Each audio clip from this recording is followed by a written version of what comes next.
Okay, so today I'm fixing a 2020 something Yamaha YZ250 pipe, and I think the guy said he crashed, and this side of the pipe wrapped around the frame. It's pretty bad, and again, this is kind of a newer pipe, so we didn't want to try and cook the chrome, so we're using the MAP Plus gas.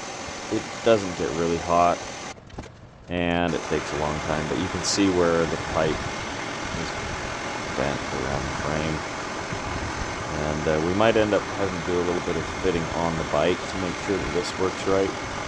But I think we got it close. Hope you guys enjoy, and yep, this is just a rag around the pipe inlet, and I'm putting a lot of heat on the neck. I don't want to burn my pipe device here.